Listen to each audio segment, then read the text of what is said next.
Hey guys, today's episode of Sports Spectrum's podcast is presented by our friends at Compassion International, and we are at the end of 2021. And about 18 months ago, we set out to fill a stadium, 70,000 kids and their families in compassion programs that needed urgent support and were potentially going to be left behind because of the pandemic. And it was a genius idea to get our pro football, our pro athlete friends to partner with Compassion to help fill this stadium. 70,000 is the capacity of the average pro football stadium. And I'm here to tell you, we are so close. We are just about there. But we're making this last push here at the end of 2021 to have you join us in fulfilling this stadium. Really, fulfilling this idea to fill the stadium and save 70,000 kids and their families. Help restore what COVID-19 was trying to destroy, providing essential food, medical care, and support for a child and their family during this pandemic. You can check out fillthestadium.com to learn more. You can donate right there. Super easy. And Compassion is the best program to get behind. I'm telling you, this is releasing kids from poverty. And it's all done in Jesus' name. Check out fillthestadium.com.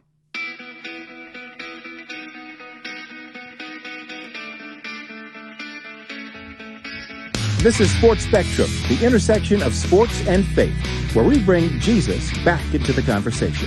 Here's your host, Jason Romano. And welcome everyone to the show. I am Jason. This is the Sports Spectrum podcast. So glad that you're joining us here on the show today as we wind down 2021. I hope you all had a great Christmas and a happy new year. In just a few more days, we're bringing in 2022.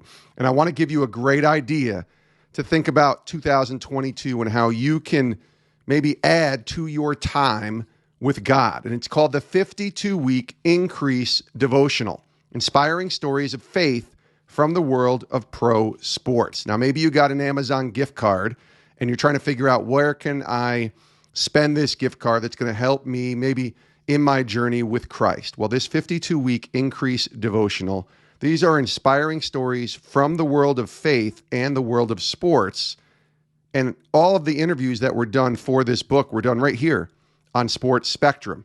And if you're looking for a devotional to go through once a week with a team, maybe for yourself, just kind of grow in your faith, hear these amazing stories of sports, different athletes telling their Jesus story, man, I want you to go check out the 52-week devotional, inspiring stories of faith from the world of pro sports. It's available on Amazon, like I mentioned, or you can also get it at theincrease.com. That's our new store, our new resource center that you can go check out, theincrease.com. It has this devotional, and it has a ton of other resources and apparel as well. Theincrease.com, the 52-week Increase devotional. Go get your copy today. All right, our conversation today is a great one with Tim Elko, Ole Miss baseball player. Now, if you watched college baseball earlier this year in April and May and into the College World Series, you probably heard the story of Tim Elko. This is a guy who tore his ACL on April 5th, 2021, thinking the season is over, maybe his career at Ole Miss being over, but not so fast, my friend. On May 1st, he returned to play on a torn ACL. It was quite the story, but he didn't just come to play. Man, he came back and he produced in June, early June, in a opening regional NCAA regional game against Southern Miss. He hit a grand slam. Just a couple days later, he hit 2 home runs, went 3 for 3 with 5 RBI in the NCAA Oxford finale win over Southern Miss. Tim Elko, and guess what he did? He got interviewed by ESPN, and he pointed to Jesus in such a powerful way. So we had to have him on to talk about all he's overcome just this year, to talk about his walk of faith, and wait till you hear what he says when I ask him what 2022 is going to bring for Tim Elko. Let's take a listen to our conversation right now with the Ole Miss baseball player, Tim Elko, 2021 SEC Scholar Athlete of the Year. He joins us right now on Sports Spectrum.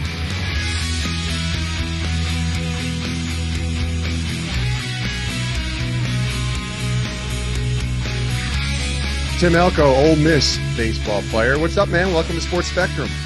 Thank you. Thank you for having me. Happy to be here. Absolutely. So good to talk to you. The intersection of sports and faith, but also your health, and that's important. So we should probably start there. How are you doing? When we last saw you, you were hitting home runs on a torn ACL last June. How are you feeling right now as we're here in the early part of winter and getting ready for another season? How are you feeling? Feeling really good. I had surgery about 4.5 months ago, and just been a lot of rehab, recovery. It's been great. Now I was home for about a month and a half after rehabbing back in Tampa, Florida. But since then, been back here in Mississippi, going to PT and with our trainer, and just being around my teammates and coaches and all my friends has really, kept me upbeat. And I'm doing really well and happy to get back out there. So can't wait. I was going to say, and the plan is for you to be back at Ole Miss in the spring playing for the team, right? Yep, that is the plan. I should be good to go come season time.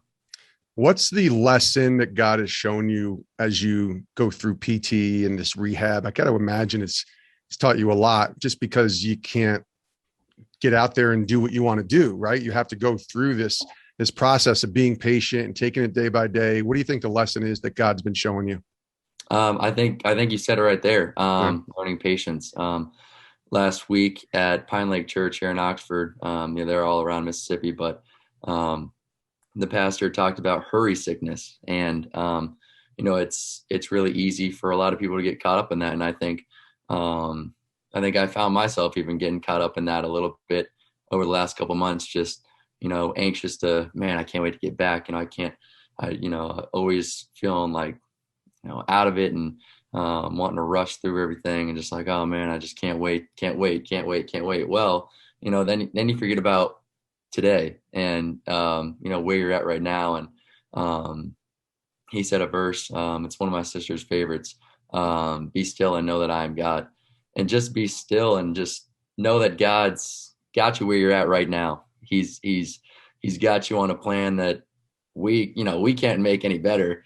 His plan is perfect. There's nothing we can do to, try to, oh man, I hope this, I can try to do this, make it better. No, he's got it. He's got you on a track. And, I've just had to trust in that and just go day by day, take the best out of each day and keep moving forward, and enjoy where I'm at now. And, I think he's really helped me get through that.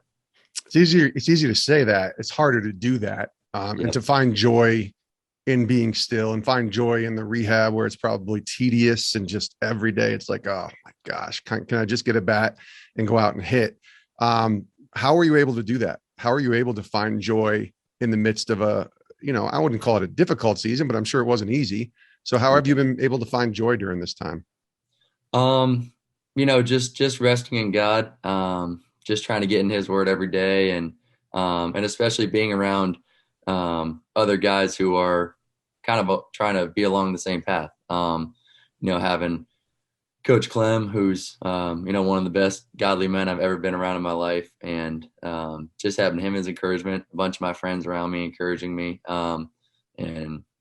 Just we have like a Bible study that we have every Friday, and, that keeps me going. Going to church on the weekends keeps me going.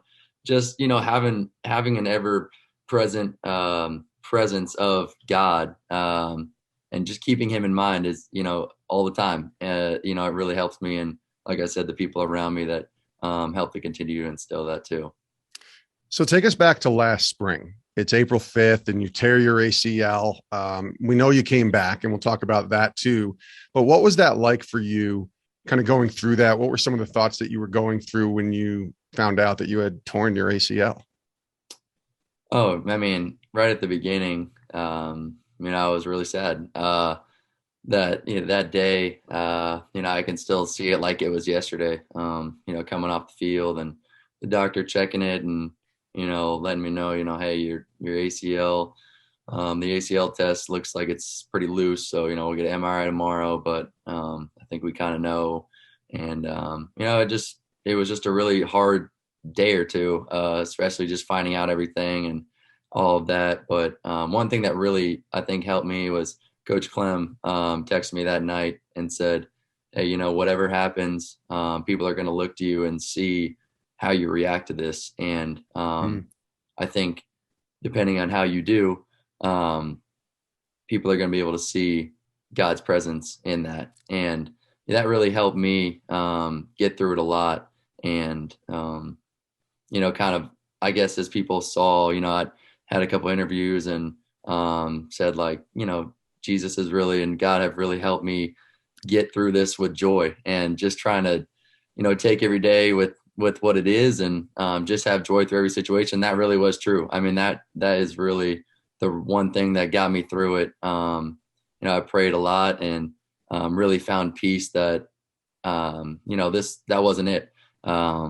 After I found out it was a torn ACL, I was praying about it and having a lot of people pray for me as well. And I never felt like that was it. Once they told me, there's a chance you can come back and play, we were praying that God would make that happen. And he really gave me peace in the fact that it was going to happen. So it was easy to have joy and get through it, knowing that God was behind me. Tim Elko is our guest here on Sports Spectrum from Ole Miss.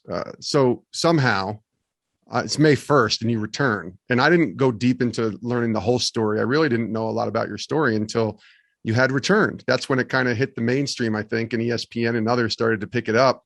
But how in the world was it possible for you to return and play with an ACL torn? So when you found out that you might be able to come back and still contribute, I had to imagine you were ecstatic. And I'm guessing that the medical people and the doctors were like, well, you can't injure it any further. Go ahead if you can play on it. Is that kind of what took place? Because I'm thinking, how in the heck are you back playing in less than a month on a torn ACL?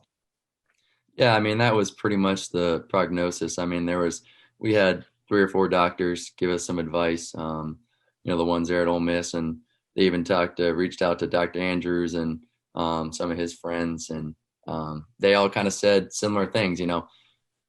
Some people can try to play through it, and other people just kind of feel like they need to get surgery. And but when they told me there was a chance, and that really the only risks, I couldn't tear it anymore. It was already torn. They said there's some risk that you could rub some cartilage and stuff like that, but nothing really major. So yeah, once I found that out, I was bound and determined to get back. And like I said before, that's just when the prayer warrior started going at it. And, God really gave me that strength to do it. And, he healed me enough and got me through the rehab there for a month, and got me strong enough to get back out there and try to help my team win. Well, you did. I mean, I'm looking at some of the games, especially that early June slate against Southern Miss, when you hit a grand slam, then you have 2 more homers in the finale and the win over Southern Miss. So it's not that you just came back, which, by the way, that's enough right there. Oh, he made it back from an ACL and he's playing, but you're contributing. You're actually doing really well. I have to imagine that was such a satisfying thing for you, not just to say, I want to come back and I want to be this sort of, influential leader that's, inspirational leader that's there in the clubhouse supporting your team. You're actually playing and you're doing well. That had to be so awesome. Yeah. I mean, it was obviously a great feeling. And, I think I had kind of touched on it, but, me and a couple of my closest friends, really, we knew from the beginning, we're like, hey, I'm coming back. Like, I don't care what it takes, but I'm going to come back. They said there's a chance. I'm coming back. I'm playing. Yeah. So like to see it actually happen was super cool. Really cool experience. Yeah. There was a moment after one of the postseason games where you were asked by ESPN, I think it was ESPN, in a post-game interview about where your positivity comes from. I thought it was and I don't know who the host was that asked that, but I think he knew what he was doing when he asked that question. I could be wrong, but he asked you about, like, where does your positivity come from? And man, you saw it as a moment to point to Christ. It was so cool. Were you aware that God was putting you on this platform in your return to have that opportunity to share about Christ if something like this would have happened? It was definitely, I definitely knew that was part of it, of course, because I think that, I don't think God would have really just used that for no reason, and I think he knew that, given that spotlight, I would try to give him, I would give him the credit, and,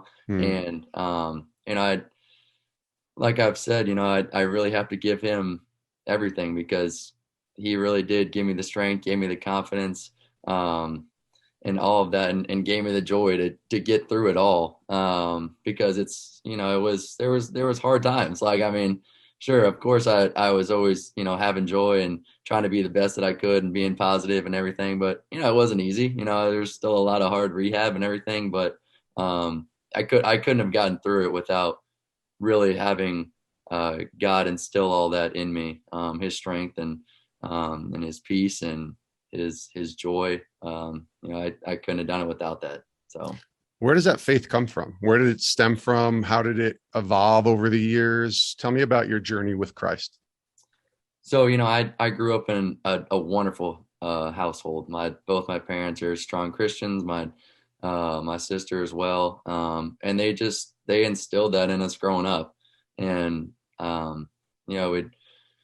we were always going to church, and but I really rooted myself in getting a relationship with Christ and trying to, build that as much as I could, all the time, growing up.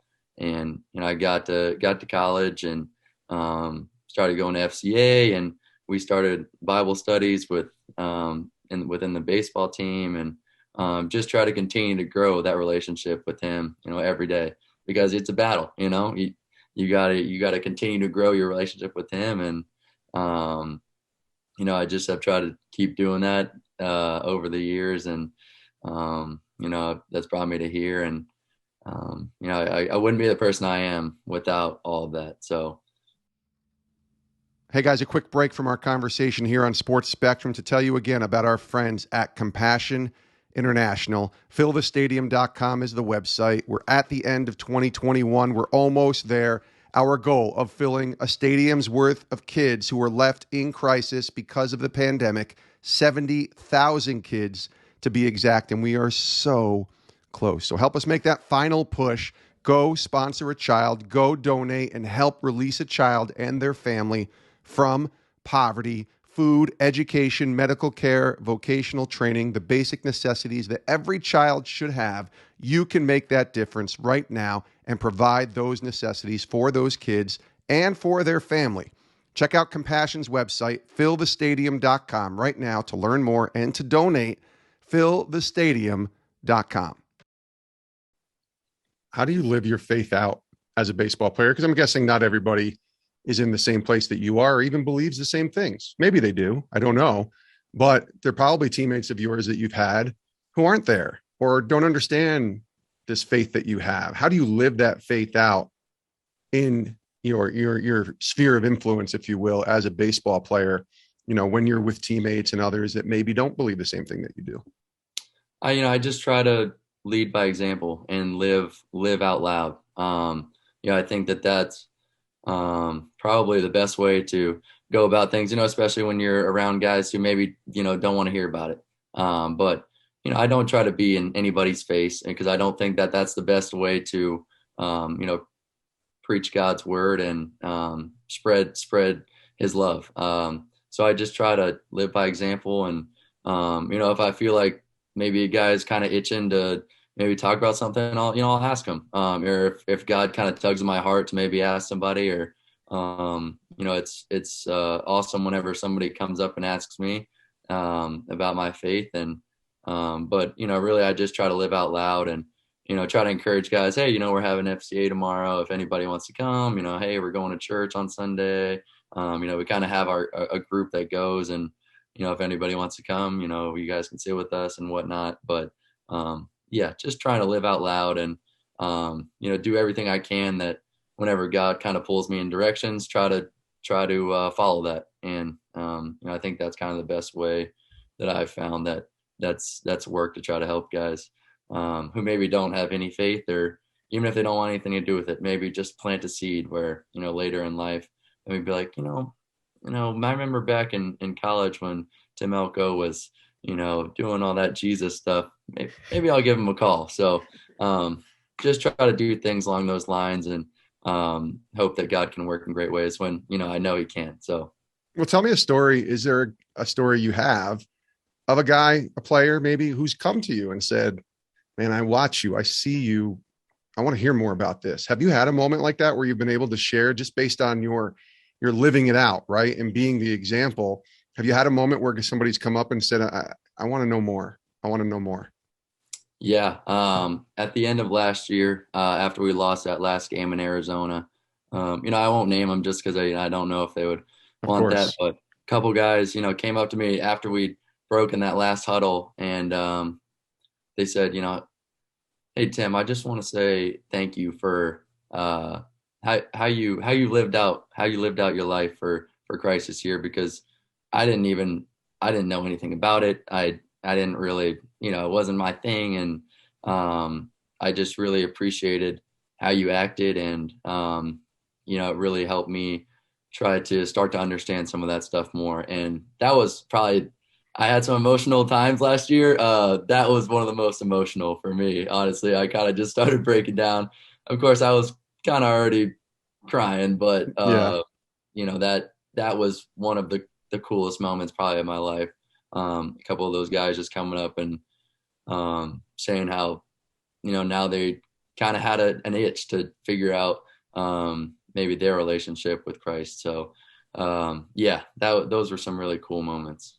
Well, thank you for sharing the story, and thank you for not naming names, honestly, because I think that's important. There's a confidentiality in a relationship building process here. And if they had told you to share their names, whatever, that's great. But I really do appreciate the discernment you have there to not out somebody, because you don't know where they are. They don't even maybe know that you're even doing this interview. So thank you for doing that. I do want to ask you about identity, because that's a really big struggle, if you will, for so many people in the world of sports. Maybe every person I've ever talked to on this show that's an athlete has said they've struggled with identity at one point or another. But I want to ask you about that, because it's important to not get caught up in performance-driven applause, right? But that's the nature of what you do. You're also judged by your performance. You're going to play if you perform, and if you don't, you're going to sit. Tell me what that's been like, kind of compared to God's approval for us, right? Based on grace and not on performance. What has your journey of identity been like for you as a baseball player?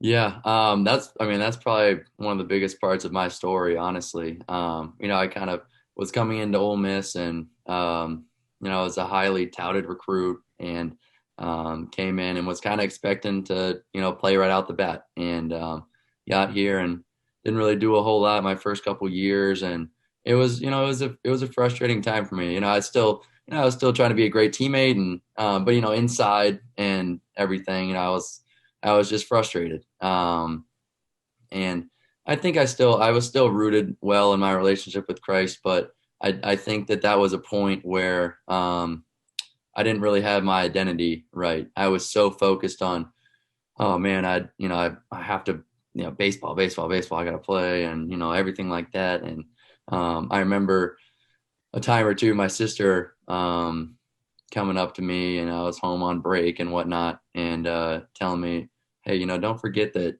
your identity is not a baseball player. You are Tim Elko. You are a child of God. You are my brother. Your identity is not baseball. Don't get too caught up, and that's it. And I think that I really took that to heart, and tried to focus more on, it's not, my whole life isn't just baseball. It's a part of my life that I love, but the main part of my life is centered around Christ, and everything stems from that. So I think that I tried to carry myself more in a Christ-like figurehead, if possible, as best as I could. And I think that helped me to be, a great teammate, try to be a better leader. And that all, encompassing helped me to be a better baseball player, because I wasn't just so focused on, oh my gosh, if I don't, get a hit here, all that kind of stuff. So just realizing that my identity is not baseball really helped me to be where I am today. That is some pretty wise words, some wisdom there from your sister. Yeah. I got to say. Huge. Really helped. Really helped. Did that kind of surprise you? Like, wait a minute, sis, is she older or younger than you? Older. Yeah. So you're probably thinking, okay, thanks, older sis, for this wisdom, but where did this come from? That's some pretty impressive wisdom there from a sibling. Yep. Yeah, she's awesome. That's great. So let's wind down here with two questions. One you may not be able to answer, but I'm going to ask it anyway. So let's see what your answer might be. Fill in the blank. Here we go. 2022, Tim Elko will blank. What do you think? Tim Elko will be a national champion. Okay. I like it. That's not where I thought you were going. I like it, though. I actually love that answer. Will Tim Elko try to play professional baseball someday? Yes. 100%. That's good. So that's a goal as well, I would imagine. 100% is a goal. Yep. I like it. Well, I hope that happens for you, man. I really do. I think it's pretty cool to watch God work on your journey. All right, here's the last question, and we ask this to all of our guests. What is God teaching you right now? Where he has you, where he's brought you through, especially this year, the ups and the downs, the mountains and the valleys. What's he teaching you right now? Right now, I think there's a couple things. I would say obedience, continued obedience, patience, kind of like we talked about before, and really putting full trust, which I think that I'd, kind of lived through at the end of last season. But, obedience, just continuing to be obedient. I was really dove in and really connected with him at the end of last season. And, then I had surgery and, everything's can be, a little bit of up and down. And I think, I might have gone into a little bit of just kind of got out of getting into his word and all of that, kind of going through surgery and whatnot. So we're back on the up. That's good. But just continued obedience, because you don't want to lose that fire and that connection that you've got with him. Because I know, and obviously all Christians know that God's going to love you the same forever and always, no matter what. But I think that a big thing too is you gotta stay connected with him and continue your learning and continue your connection from your end. So I think he's taught me that, and then patience. Just being patient in his plan and just going through life one day at a time, enjoying it for what it is, and then trustworthiness. It kind of goes along with patience, I guess, but just truly trusting his plan, knowing that he's got you, and living that out loud. That's good. He is Tim Elko. I was looking at your birthday, December 27th, coming up here. Yep. You're going to be 23. Did you always get gypped as a kid? Because it was right after Christmas. It just doesn't feel fair that a kid has a birthday, or maybe it's even better because you got double the celebration here on Christmas and then 2 days later your birthday.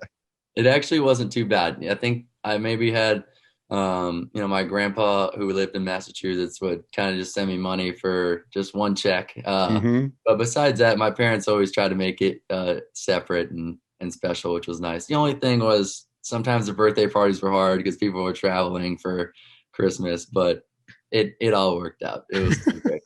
That's good. Well, happy birthday, and thanks for being here on the show, man. All the best to you. I hope 2022 is exactly what you thought it might be, and we'll have to revisit that sometime in 2022 and see what God's doing in your life. But thanks for being here, my friend. Appreciate you. Yes, sir. Thank you so much for having me. And many thanks. Super thankful to have Tim Elko from Ole Miss here on the show today.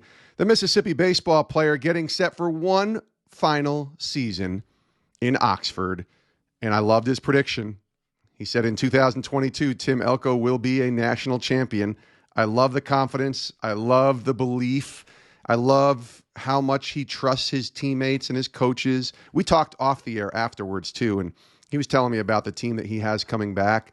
They're going to score a lot of runs this season. I can't wait to watch Tim and his Ole Miss baseball team go at it and try to win a national championship. Should be a fun 2022 season. We appreciate Tim for being here today on Sports Spectrum. You can give him a follow on Instagram and let him know that you heard his story right here on the Sports Spectrum podcast. We appreciate you for tuning in. I can't believe we're at the end of 2021. It's kind of crazy what a year this has been, another year. And there's been a lot of bad things that's happened. There's been a lot of valleys, but there's been a lot of really cool things that have happened as well this year. I hope you're able to look back and see the joy, whether you had those valley moments or those hilltop moments. I hope you were able to find some joy and be thankful for all that 22 gave. We can put that in the rear view and get ready for 2022, and hopefully God has some great things in store for all of us in the upcoming new year. I want to again remind you to go to our website, sportspectrum.com. All of our content is there. It's all free. Devotionals, podcasts, articles, great resources, all available at sportspectrum.com. That's our website. We love you guys. Thanks for tuning in, and we'll see you next time right here on the show. Have a great rest of your day. Please do stay safe.